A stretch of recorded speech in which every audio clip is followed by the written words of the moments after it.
Hi everyone, I'm Aaron Tan, Editor-in-Chief for Asia Pacific at TechTarget, and thank you all for joining us in today's 5 tips in 5 minutes. This particular session is really focused on how you can better engage with TechTarget editorial. Now, it all starts with knowing our mission statement, right? So, for over 20 years, our mission was really founded on the premise that enterprise tech buyers need practical advice and insights when they are implementing, researching, and managing technology. So, in other words, the content that we produce has to help IT buyers solve their IT problems or make smart purchasing decisions. And this content can take the form of news analysis, tutorials, how-to guides, as well as in-depth features and vendor comparisons. We also balance our tech coverage by examining not only the benefits of technologies, but also the downsides and the costs as well as how to innovate while also supporting legacy systems. And taken together, the valuable information that we provide to our readers will help them to make wiser buying decisions over the course of their purchase and implementation process.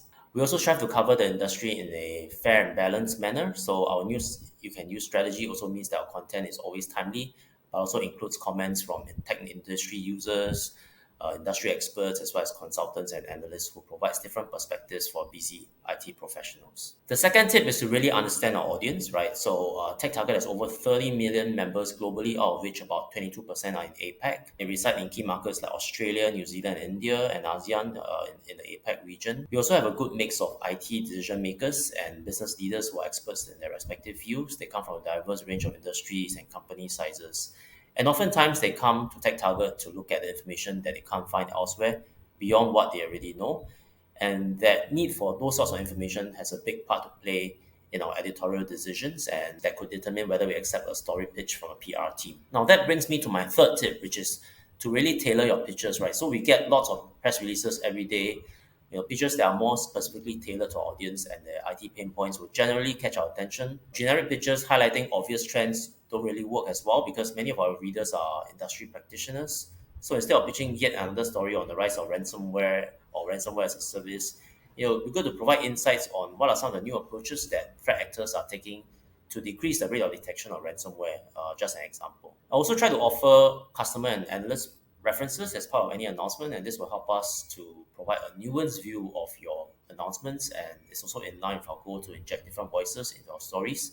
Also, do check what has been covered before you send your pitch. Sometimes we get pitches for stories that have been covered before, and we don't really want to repeat the same type of content over and over again. And try to localize your pitch as much as possible. We often get global press releases that are related to product launches and global initiatives, but our preference is for a local angle because chances are, the global announcements will be covered by our US or UK colleagues. Look at things like whether there are local customers that we can talk to. Is there local availability information for product launch, or is there a local executive whom you can interview to contextualize the announcement for local markets? Finally, filter the marketing speak in your pitches.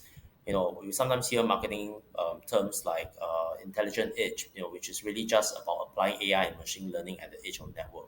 So filtering out those marketing terms will be good and will catch our attention. Number four is really about knowing our interview preferences. So we generally prefer face-to-face or video interviews for executive or customer interviews as opposed to email because they allow us to ask follow-up questions. It's also a lot more engaging and lets us dig a little bit deeper into the responses and to inject more color into the story.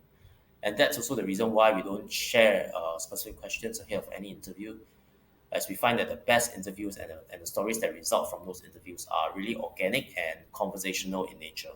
And finally, an interview does not guarantee published content, but we strive to write stories from every interview. Sometimes there's just no story either because the insights are not so different from what we've already published before, or the story was dropped due to other editorial priorities. Last but not least, be patient about coverage. All our stories go through a production process before they are published.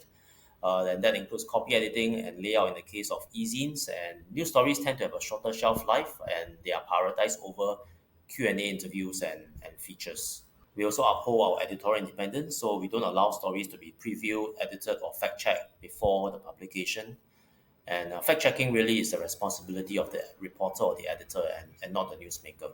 When it comes to post-production, we'll correct factual errors. We sometimes get requests to correct factual information or remove factual information for various reasons, but know that doing so actually puts media credibility at stake, which is not in the long-term interest of the media industry or the technology vendor community for that matter. Now, that's all I have for you today. This is a summary of some of the tips I have for you. I hope this was useful, and please feel free to reach out via email if you have any follow up questions. Have a great day ahead.